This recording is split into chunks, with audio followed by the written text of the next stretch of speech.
Halo sobat, apa kabar hari ini? Ketemu lagi dengan saya di channel kesayangan kita semua, Sulistiorini Official, tentu dengan pembahasan-pembahasan terkait demokrasi dan kepemiluan. Nah, di beberapa kesempatan sebelumnya saya membahas hal-hal umum terkait dengan kampanye.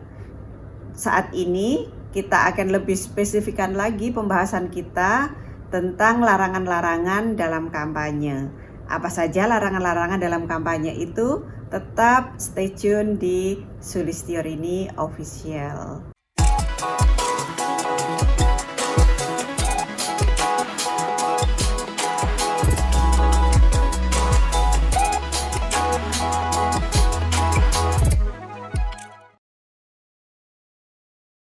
Sobat, hal utama dan pertama yang menjadi larangan kampanye adalah terkait dengan waktu. Jadi, kampanye ini dilarang dilaksanakan di luar tahapan kampanye, apalagi dilakukan sebelum masa kampanye atau yang biasa kita sebut dengan curi start kampanye. Sobat semuanya, bagi pelaksana, peserta, dan tim kampanye dilarang untuk yang pertama, mempersoalkan dasar negara Pancasila, pembukaan Undang-Undang Dasar 1945, dan bentuk Negara Kesatuan Republik Indonesia. Kemudian yang kedua, melakukan kegiatan yang membahayakan keutuhan Negara Kesatuan Republik Indonesia.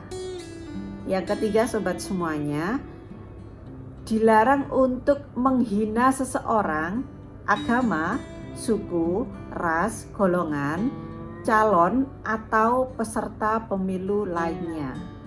Kemudian yang keempat adalah dilarang untuk menghasut dan mengadu domba perseorangan atau masyarakat.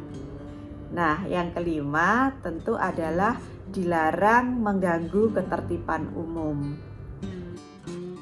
Dilarang mengancam untuk melakukan kekerasan atau menganjurkan penggunaan kekerasan kepada seseorang, sekelompok anggota masyarakat, dan atau peserta pemilu lain.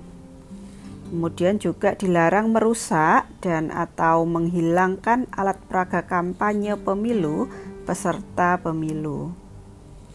Yang berikutnya, dilarang menggunakan fasilitas pemerintah dan juga tempat ibadah.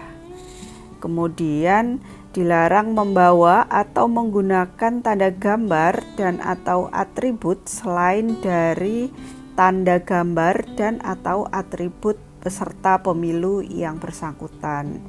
Dan yang terakhir adalah dilarang menjanjikan atau memberikan uang atau materi lainnya kepada peserta kampanye pemilu. Nah, selain larangan-larangan dalam kampanye tersebut, ada pihak-pihak yang tidak boleh diikut sertakan dalam kampanye. Siapa saja itu? Berikut ulasannya. Pelaksana kampanye dan tim kampanye dilarang mengikut sertakan yang pertama ketua, wakil ketua, ketua muda, hakim agung pada Mahkamah Agung, dan hakim pada semua badan peradilan di bawah Mahkamah Agung, dan hakim konstitusi pada Mahkamah Konstitusi. Yang kedua, ketua, wakil ketua, dan anggota Badan Pemeriksa Keuangan. Yang ketiga, gubernur, deputi gubernur senior, dan deputi gubernur Bank Indonesia. Yang keempat, direksi, komisaris, dewan pengawas, dan karyawan badan usaha milik negara atau badan usaha milik daerah. Yang kelima, pejabat negara bukan anggota partai politik yang menjabat sebagai pimpinan di lembaga non-struktural. Yang keenam, aparatur sipil negara. Yang ketujuh, prajurit Tentara Nasional Indonesia dan anggota Kepolisian Negara Republik Indonesia. Yang kedelapan, kepala desa, kemudian perangkat desa, anggota Badan Permusyawaratan Desa, dan yang terakhir, warga negara Indonesia yang tidak memiliki hak memilih. Nah, tentu setiap orang yang sudah saya sebutkan tadi sangat jelas dilarang ikut serta sebagai pelaksana kampanye dan menjadi tim kampanye pemilu. Demikian pula bagi pejabat negara, pejabat daerah, aparatur sipil negara, pejabat struktural, dan pejabat fungsional, kepala desa atau lurah, atau sebutan lainnya dilarang membuat keputusan dan atau tindakan yang menguntungkan atau merugikan salah satu peserta pemilu. Selanjutnya, untuk pejabat negara, pejabat daerah, aparatur sipil negara, pejabat struktural, dan pejabat fungsional, serta aparatur sipil negara lainnya dilarang mengadakan kegiatan yang mengarah kepada keberpihakan terhadap peserta pemilu sebelum, selama, dan sesudah masa kampanye.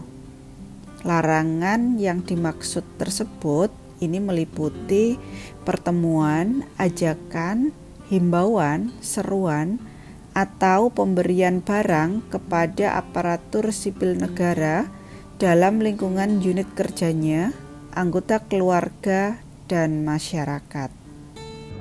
Sobat, dalam pelaksanaan kampanye ini, seyogyanya peserta pemilu mentaati seluruh peraturan-peraturan yang ada dan tidak melanggar aturan-aturan tersebut, utamanya dalam pelaksanaan kampanye selama 75 hari untuk pemilu tahun 2024.